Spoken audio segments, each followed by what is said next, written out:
Karena larangan ini terikat dengan apa? Dengan keadaan. Wal imamu yakhtub itu adalah kalau di dalam susunan bahasa Arab menunjukkan apa? Jumlah haliyah, menunjukkan apa? Keadaan. Jadi kalau keadaan khutbah nggak boleh. Berarti ketika imam tidak berkhutbah dibolehkan. Kalau memang ada keperluan yang sangat penting, ya. Berarti sebelum imam berkhutbah boleh bicara. Ketika apa? Beristirahat di antara dua khutbah boleh berbicara. Setelah selesai dari khutbah boleh berbicara. Ya dilarang apa? Ketika khutbah dilaksanakan. Jadi sedang berbicara kemudian kita ikut berbicara, atau di sini contohnya mengucapkan salam, maka tidak dibolehkan. Ya, maka tidak dibolehkan. Makanya di sini ada pertanyaan kepada Lajnah Daimah. Ya, apabila seorang masuk ke masjid pada hari Jumat kemudian ia mengucapkan salam kepada jamaah yang ada di dalamnya, apakah wajib bagi makmum yang berada di dalamnya menjawab salam tersebut? Maka Lajnah Daimah mengatakan tidak dibolehkan bagi siapapun ketika masuk ke masjid untuk mengucapkan salam pada hari Jumat sedangkan imam sedang menyampaikan khutbah. Dan orang yang berada di dalam masjid tidak dibolehkan menjawab salam ketika imam sedang khutbah, akan tetapi jika ia menjawabnya dengan isyarat maka dibolehkan. Ini menjawab isyarat ketika apa? Ketika khutbah. Kemudian fatwa yang selanjutnya tadi ringkasan dari yang saya sampaikan apa? Jadi menjawab salamnya berarti di antara dua khutbah ketika khatib itu beristirahat, itu dibolehkan. Taib. Kemudian yang ke-23 yaitu mendahulukan salam sebelum berbicara. Jadi kalau kita bertemu dengan saudara kita ada suatu hajat, maka yang didahulukan adalah mengucapkan salam. Ya, didahulukan mengucapkan salam sebelum berbicara. Dan dalam permasalahan ini memang ada hadis yang diriwayatkan oleh Imam Tirmidzi rahimahullahu taala, tetapi hadisnya mungkar, hadisnya dhaif secara sanad. Ya, assalamu qabla al-kalam. Tetapi praktek dari sebagian sahabat, sebagian salaf, ya, dan juga apa yang dipahami dari adab-adab Islam secara umum, maka nampak bahwa mengucapkan salam itu didahulukan daripada berbicara dengan perkataan yang lain. Ini adab yang penting, ya. Jadi dibiasakan untuk mengucapkan salam terlebih dahulu sebelum berbicara, ya. Bahkan kemarin telah kita sebutkan juga bahwa ada adab ketika kita bertemu dengan saudara kita kemudian terhalang dengan sesuatu, baik pohon, baik dinding, baik tembok, kemudian bertemu lagi, maka disunahkan apa? Untuk mengucapkan salam kedua kalinya, ya. Ini menunjukkan bahwa mengucapkan salam itu didahulukan sebelum berbicara. Kemudian yang ke-24, salam kepada pelaku maksiat dan pelaku bid'ah. Ya, ini terkait hukum mengucapkan salam kepada pelaku maksiat dan pelaku bid'ah. Dan ini memang dibahas oleh para ulama, ya, terutama di dalam pembahasan akidah. Dalam pembahasan akidah, di mana nanti di situ ada terkadang disebutkan oleh para ulama bagaimana sikap kita terhadap pelaku bid'ah. Ya, apakah kita boleh mengucapkan salam ataupun tidak kepada mereka? Di sini beliau mengatakan, adapun kepada pelaku maksiat hendaklah mengucapkan salam kepada mereka dan menjawab salam ketika mereka mengucapkan salam kepada kita. Ini kembali kepada hukum apa? Hukum asal. Ya, karena mereka masih masuk di dalam lingkup kaum muslimin dan masih mendapatkan hak saudara muslim yang harus kita tunaikan. Ya, disebutkan oleh Imam Nawawi, ketahuilah bahwa kepada seorang muslim yang tidak terkenal sebagai pelaku kefasikan dan bid'ah, hendaklah mengucapkan salam kepadanya dan kita wajib menjawab salamnya. Ini asalnya. Akan tetapi jika ia adalah pelaku maksiat yang kefasikan dan juga kemaksiatannya telah terkenal, apakah kita tidak mengucapkan salam kepadanya? Maka kita jawab, apabila hal itu akan memberikan maslahat kepada pelaku maksiat tersebut, yaitu ia akan meninggalkan kemaksiatannya jika tidak diberi salam atau tidak menjawab salamnya, maka salam dapat ditinggalkan dan tidak diucapkan kepadanya agar si pelaku maksiat tersebut berhenti dari kemaksiatannya. Adapun jika yang terjadi sebaliknya, maksudnya dia malah lebih menjauh, akan semakin bertambah parah, maka tidak mengapa kita mengucapkan salam kepadanya dan juga menjawab salamnya untuk meminimalisir keburukan yang mungkin akan terjadi, karena meninggalkan salam atasnya tidak mendatangkan maslahat. Ya, jadi pembahasan ini yang dijadikan landasan dalil adalah kisah Ka'ab bin Malik radhiyallahu anhu. Ya, mungkin kita pernah mendengar ya, bahwa Ka'ab bin Malik dan dua saudaranya tidak mengikuti perang apa? Perang Tabuk tanpa adanya alasan atau udzur syar'i. Yang mana ketika itu apa wajib bagi para sahabat untuk berangkat yang tidak memiliki udzur. Tetapi Ka'ab bin Malik dan dua saudaranya ini, maksudnya dua sahabat yang lain, tidak berangkat karena apa? Karena tanpa adanya udzur. Ya, karena kepentingan ataupun sebab-sebab yang lain. Akhirnya setelah pulang dari perang Tabuk, Nabi sallallahu alaihi wasallam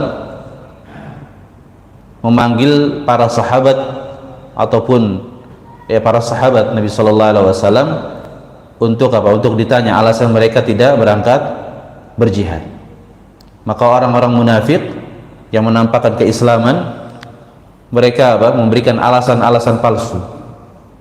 Sedangkan tiga sahabat ini mereka jujur ya, akan ketidakberangkatan mereka tanpa adanya alasan yang syar'i. Maka setelah itu Nabi sallallahu alaihi wasallam menangguhkan apa? Permohonan maaf mereka sampai datangnya perintah dari Allah Subhanahu wa taala. Maka setelah itu Nabi sallallahu alaihi wasallam memerintahkan kepada para sahabat untuk memboikot dengan tidak mengucapkan salam, ya, dengan tidak menyapa, tidak mengajak ngobrol. Kemudian bahkan di pertengahan kisah itu, di mana diboikot sekitar 50 hari lamanya, akhirnya apa? Bahkan istrinya saja diperintahkan oleh Nabi sallallahu alaihi wasallam untuk memboikot suaminya. Ya, suruh pulang dari rumah suaminya tersebut. Sampai apa? Disebutkan di dalam Al-Qur'an, hatta idza daqat 'alaihimul ardu bima rahabat. Sampai ketika bumi yang luas ini menjadi sempit bagi mereka, sesak dada mereka, sedih. Ya. Wa daqat 'alaihim anfusuhum. Dan mereka telah merasakan kesempitan jiwa. Jadi sikap Nabi sallallahu alaihi wasallam memberikan dampak kepada mereka, dampak yang baik, agar mereka kembali kepada Allah Subhanahu wa taala, kemudian menyadari kesalahan akan perbuatannya, dan juga setelahnya menjadikan mereka orang-orang yang istiqamah di dalam agama. Bahkan disebutkan bahwa Ka'ab bin Malik mengatakan, hatta idza tala alayya tasawwartu jidara haiti Abi Qatadah. Jadi sampai-sampai ketika itu beliau mendatangi sepupunya yang sangat dekat dengan beliau. Kemudian apa? Kemudian beliau mengucapkan salam kepada sepupunya tersebut yang merupakan sahabat, saudara, teman dekat, ya. Tetapi apa? Beliau mengatakan, fasallamtu alaihi fa wallahi ma radda alayya salam. Maka aku ucapkan salam kepada sepupuku tadi, kata beliau. Tapi beliau tidak sedikit pun menjawab dari salamku. Nah ini, padahal apa? Secara asal hukum menjawab salam itu wajib. Tapi para sahabat taat kepada Nabi sallallahu alaihi wasallam untuk tidak apa? Tidak memberikan jawaban kepada Ka'ab bin Malik radhiyallahu anhu. Maka setelah itu Allah turunkan penerimaan taubat dari ketiga sahabat tersebut, dan akhirnya mereka apa? Mereka menjadi lebih baik. Jadi dari ucapan penulis tadi yang telah kita sampaikan bahwa memboikot itu dibangun di atas maslahat. Kita tidak mengucapkan salam, tidak menyapa, ya, kemudian mengucilkannya, itu dibangun di atas maslahat. Dan ini bukan sikap keras, tapi apa, bentuk pendidikan bagi orang-orang yang memang apabila disikapi dengan sikap tersebut apa, ada padanya perubahan. Karena ada sebagian orang yang cinta dengan orang-orang saleh, ya, sangat senang berteman dengan orang-orang saleh, kemudian ternyata terjatuh di dalam sebuah kemaksiatan. Pasti secara asal dia malu akan kemaksiatan tersebut.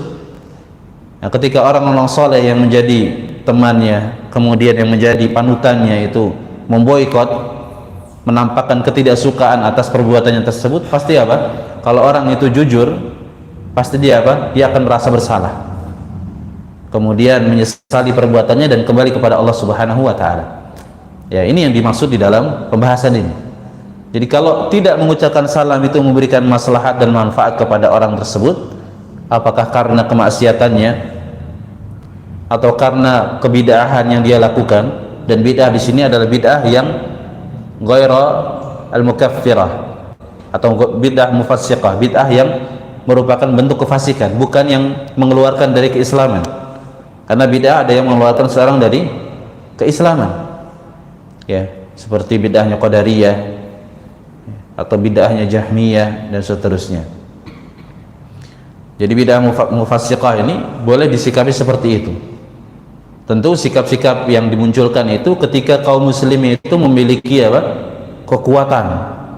Orang-orang Islam ini mayoritas adalah orang-orang yang bagus agamanya, istiqomah. Salah satu dari masyarakat ada yang terjatuh di dalam kemaksiatan, disikapi dengan sikap tersebut, insya Allah apa? Pasti akan berubah. Tapi kalau orang solehnya cuma sedikit, yang maksiat lebih banyak, ya, malah yang ada apa?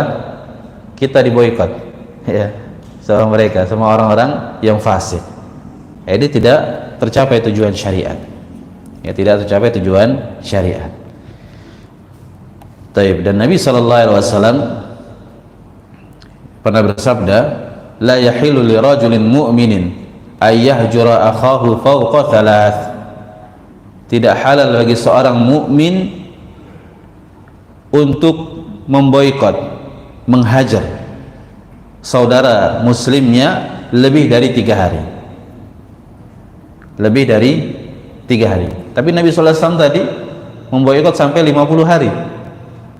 Nah, maka di sini para ulama menyebutkan ada 2 keadaan yang berbeda. Kalau memboikot dalam rangka urusan agama, ya, ini dibolehkan.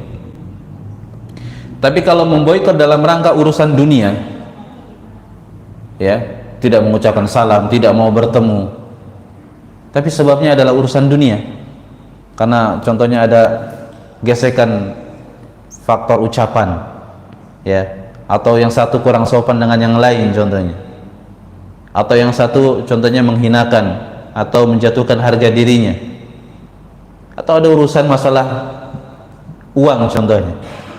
Ini nggak boleh lebih dari 3 hari. Berarti kalau sehari 2 hari boleh atau tidak? Boleh. Menampakkan apa? Kemarahan itu boleh. Tapi kalau lebih dari 3 hari tidak boleh, ya, tidak boleh. Kalau hanya dalam rangka apa? Urusan dunia, tidak dibolehkan memboikot saudaranya, apalagi keluarganya. Dan ini banyak terjadi, ya, karena masalah harta waris atau karena masalah bercanda kemudian memboikot, tidak mau mengucapkan salam, tidak mau menyambung silaturahim lebih dari 3 hari, maka ini adalah perkara yang haram, ya, dan dia akan menyesal nanti pada hari kiamat ketika dihisab oleh Allah Subhanahu wa taala. Nah, bagaimanapun, ya, sejelek apapun dia masih saudara kita, apa, muslim. Nggak boleh kita sikapi dengan sikap yang seperti itu, ya, wallahu alam bissawab. Kemudian yang ke-25, disunnahkan mengucapkan salam ketika berpisah dari majelis. dan ini pembahasan yang terakhir ya. Disunnahkan mengucapkan salam ketika berpisah dari majlis, sebagaimana disunnahkannya mengucapkan salam ketika hendak mendatangi suatu majlis, maka begitu pula disunnahkan mengucapkan salam ketika hendak meninggalkan majlis. Ya, diriwayatkan dari Abu Hurairah radhiyallahu anhu, ia berkata, jika seorang mendatangi majlis, maka hendaklah ia mengucapkan salam, dan ketika ingin berdiri maka hendaklah ia pun mengucapkan salam, dan salam yang pertama tidaklah lebih utama dari salam yang terakhir. Artinya kedua-duanya sama-sama disyariatkan ya, keduanya sama-sama disyariatkan. Wallahu alam bissawab ya. Baik, kita lanjutkan ke pembahasan yang baru ya Pak, silakan. Salam dengan apa? Salam dengan paket jabat tangan itu seperti apa? Salaman itu Pak ya, salaman dengan assalamualaikum ya. salam bagaimana? Keduanya disyariatkan, dan ada pembahasan di sini nanti setelah bab izin ini ada bab adab berjumpa, itu dibahas terkait salaman, kemudian bagaimana hukum berpelukan ya, dan insya Allah intinya apa?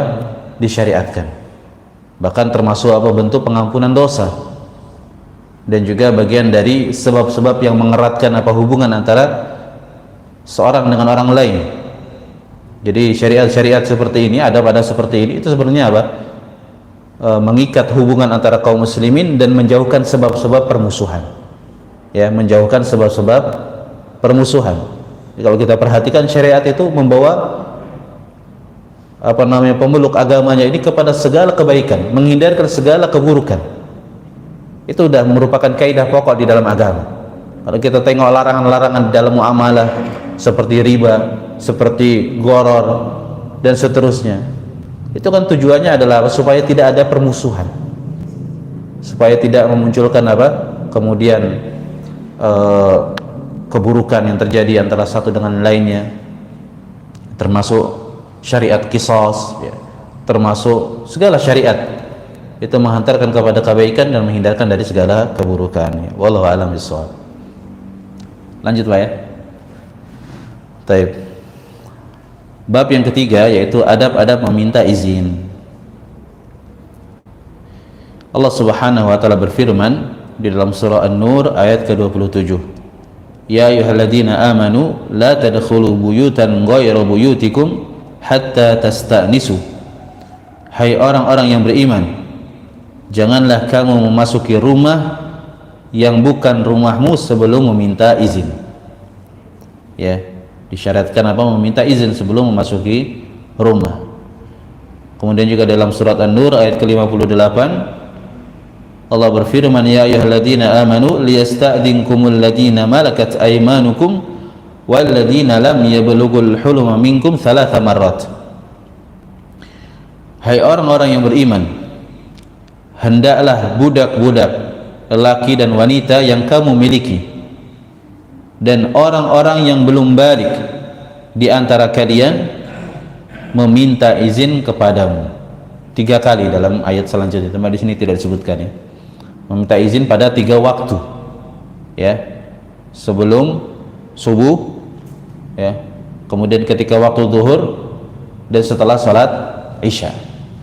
Karena waktu-waktu ini adalah waktu-waktu aurat, di mana seorang apa? Beristirahat, yang pasti menanggalkan sebagian dari pakaiannya, maka baik anak-anak ataupun budak harus apa?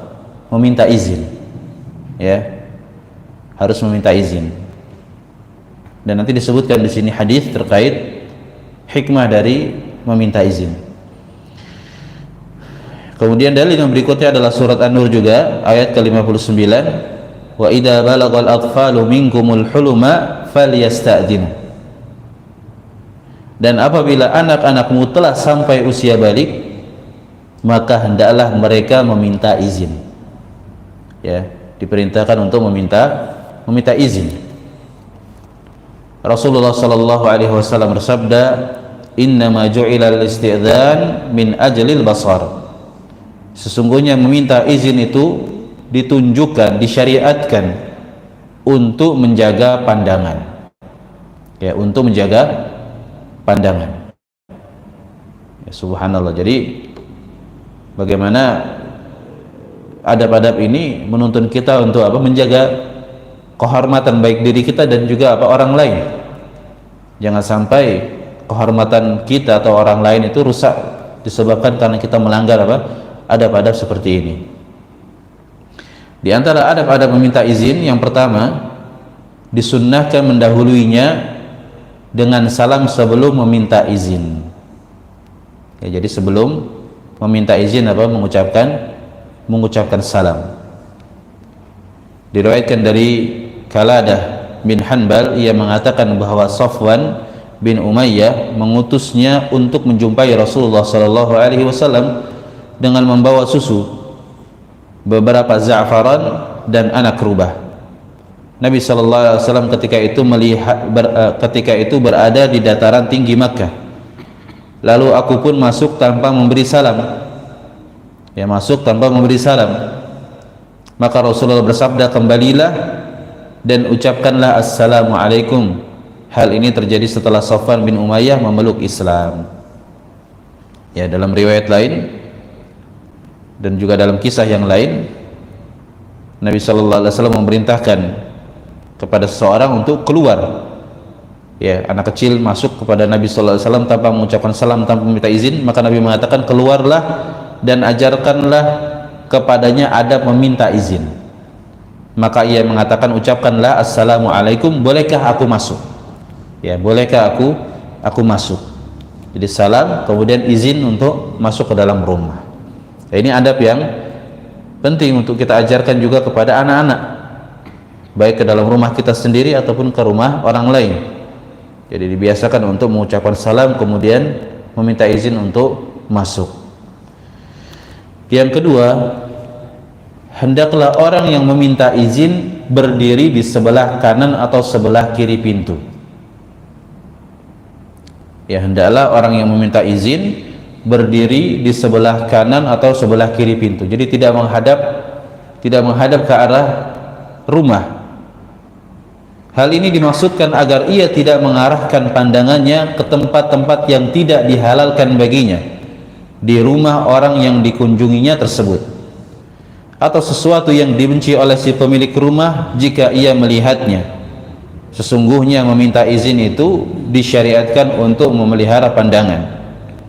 Diriwayatkan dari Abdullah bin Busr radhiyallahu anhu, ia berkata, apabila Rasulullah sallallahu alaihi wasallam mendatangi kediaman suatu kaum, beliau tidak menghadap ke arah pintu rumah dengan wajahnya, akan tetapi beliau memalingkan wajahnya ke arah kanan atau kiri dan mengucapkan assalamualaikum. Hal itu karena rumah-rumah di saat itu belum memiliki penghalang. Ya, jadi dari dalil ini menunjukkan akan adab yang sangat penting yang banyak ditinggalkan oleh sebagian kaum muslimin, ya, di mana ketika bertamu kita tetap di depan pintu, ini nggak boleh, ya, bukan termasuk adab, ya, bukan termasuk adab. Karena dikhawatirkan ketika dibuka ternyata ada hal yang tidak layak yang akhirnya dilihat dan bisa menimbulkan fitnah. Ya. Kemudian yang ketiga, ada kaitannya dengan yang sebelumnya. Seseorang diharamkan memandang atau mengintip ke dalam rumah orang lain tanpa izin pemiliknya. Meminta izin tidak disyariatkan jika bukan karena pandangan. Barang siapa yang telah melampaui batas dan melihat atau mengintip apa-apa yang tidak dihalalkan baginya tanpa izin, lalu kedua matanya dicungkil, maka tidak ada qisas dan denda karenanya. Dalilnya sebagaimana hadis yang diriwayatkan dari Abu Hurairah radhiyallahu anhu dari Nabi sallallahu alaihi wasallam bahwa beliau bersabda, "Man itta'a fi baiti qaumin bi ghairi idznihim faqad halla lahum ay yafqa'u 'ainahum." Barang siapa yang dengan sengaja mengintip atau memandang ke dalam rumah orang lain tanpa izin pemiliknya, maka dihalalkan bagi mereka untuk mencungkil matanya. Subhanallah. Ya, ini kalau secara zahir kok kayaknya kasar, ya, ataupun kekerasan. tapi ini balasan, ya, dan ini bentuk perlakuan adil, bentuk perlakuan adil, karena dia telah apa? Mencoba untuk melihat sesuatu yang diharamkan, ya. Dan kaidah di dalam syariat bahwa segala hal yang diizinkan oleh syariat, maka tidak ada padanya dhaman, ganti rugi. Ya, sebagai contoh ini diizinkan untuk apa? Kita berikan hukuman kepada orang tersebut. Maka apa? Kalau itu kita lakukan dan terjadi, maka tidak ada apa? Ganti rugi. Sebagai contoh lagi, ya, di antara penerapan kaidah ini, kalau kita sedang sholat, kemudian ada orang lewat di depan kita, kan kita diperintahkan oleh Nabi SAW apa? Fal yuqatil, hendaklah dia perangi. Maksudnya bukan dibunuh ya, tapi dia tahan supaya dia tidak lewat di hadapan kita. Nah, kalau ketika kita tahan ternyata orangnya jantungan, kemudian pingsan, meninggal dunia, apakah ada kisos bagi kita? Maka jawabannya tidak. Atau ternyata ketika kita gini kan, dia kepeleset, kepalanya apa? Jatuh, kemudian berdarah, mengeluarkan biaya di rumah sakit, maka jawabannya tidak ada denda, karena diizinkan oleh syariat. Ya, diizinkan oleh syariat. Yang salah itu orang tersebut, sedangkan kisos itu, ya, kisos itu dilakukan apa? Karena kezaliman. Nah, ini bukan zalim, bentuk adil. Dia melakukan kesalahan, kita balas dengan yang disyariatkan, maka tidak zalim. Baik. Dalam hadis lain Nabi SAW mengatakan, "Lau anna rajulan ittala'a 'alaika bighairi idhnin fakhadhaftahu bihassatin faqafa'ta 'ainahu ma kana 'alaika min junah." Apabila seorang mengawasi, mengintip ke dalam rumahmu tanpa izin darimu, lalu engkau melemparnya dengan batu kerikil hingga matanya tercungkil, maka tidak ada dosa bagimu. Ini hadis diriwayatkan oleh Imam Muslim dan Imam Bukhari juga. Ya, jadi bukan bohongan dari saya, tapi dari Nabi SAW.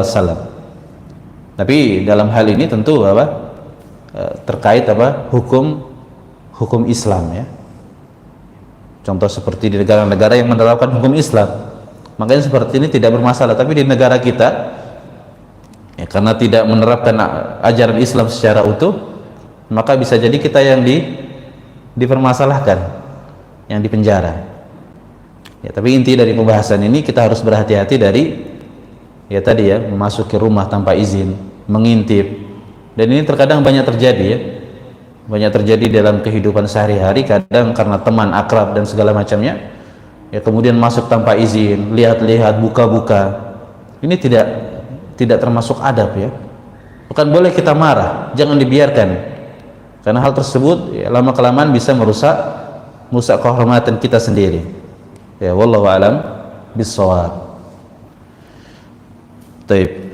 Sudah mau masuk waktu sholat, Pak, ya? Belum? Berapa menit lagi? 5 menit. Taib, kita satu pembahasan lagi. Yang keempat yaitu meminta izin itu hanya 3 kali. Yang meminta izin hanya 3 kali. Dari Abu Musa al-Asy'ari radhiyallahu anhu bahwa Rasulullah sallallahu alaihi wasallam bersabda, "Idza sta'dana ahadukum thalathan falam yu'dhan lah falyarji'." Jika salah seorang dari kalian meminta izin hingga 3 kali dan ia tidak diberi izin, artinya tidak diberikan jawaban, maka hendaklah ia pulang. Jadi kalau kita bertamu, kita ucapkan assalamualaikum, kemudian 2 kali, 3 kali, maka yang merupakan adab adalah apa? Kita kembali. Ya, bisa jadi orangnya nggak ada, atau bisa jadi orangnya nggak mau menerima tamu. Kadang-kadang kita datang tanpa adanya kabar, berita, sedangkan orang dalam kesibukan atau ada keperluan. Makanya seperti ini apa? Hendaknya kita kembali. Bahkan dalam bahasan yang akan datang nanti kalau disuruh pulang, ya pulang. Ya, ini merupakan adab yang penting. Kemudian jika kita sudah 3 kali meminta izin dan belum ada jawaban, dan kita menyangka mungkin pemilik rumah belum mendengarnya, maka apa yang harus kita lakukan? Makanya seperti ini para ulama mengatakan sebaiknya ia kembali dalam rangka mengamalkan zahir hadis. Tapi sebagian lain mengatakan dibolehkan sampai yakin bahwa orang yang kita kunjungi itu harusnya sudah mendengar tapi dia tidak mau menjawab. Ya, kalau sudah kita rasa dia mendengar, maka 3 kali cukup, tidak perlu ditambah. Tapi kalau seandainya terlalu pelan, ya, karena tidak dikhawatirkan tidak didengar, maka dibolehkan untuk diulang sesuai dengan kebutuhan.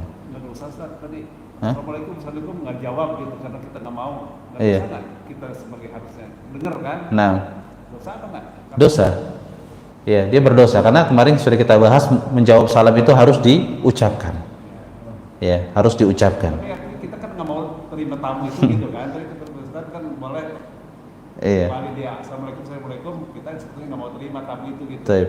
Jadi solusinya sebagaimana ayat akan disebutkan nanti di sini, fa idza qila lakum irji'u farji'u huwa azka lakum. Jadi kalau kita bertamu dan orang yang kita tamui ini mengatakan pulang, ya, maka kembalilah kalian, pulanglah kalian, itu lebih suci bagi kalian. Jadi yang bagus apa? Ya, kita jawab, ucapkan salam, suruh pulang, afwan, ya. Tapi ya tentu dengan adab ya. Afwan, ini lagi kesibukan, antum pulang dulu lah. Bahasanya seperti itu ya. Itu yang lebih syar'i. Ya. Coba sekarang kan alhamdulillah ya ada handphone, bisa kita chatting dulu, saya mau main ke rumah bisa atau tidak, sehingga tidak menghabiskan waktu kita. Sudah berangkat jauh-jauh ya, kemudian disuruh pulang. Taib. Insyaallah cukup Pak ya. Mudah-mudahan memberikan manfaat kepada kita semua, dan juga yang paling penting adalah kita amalkan, karena tujuan dari kita belajar bukan hanya mengetahui wawasan, keluasan wawasan, tapi kita amalkan ya. Subhanakallahumma hamdika asyhadu an la ilaha illa ant astaghfiruka wa atubu ilaik. Assalamualaikum warahmatullahi wabarakatuh.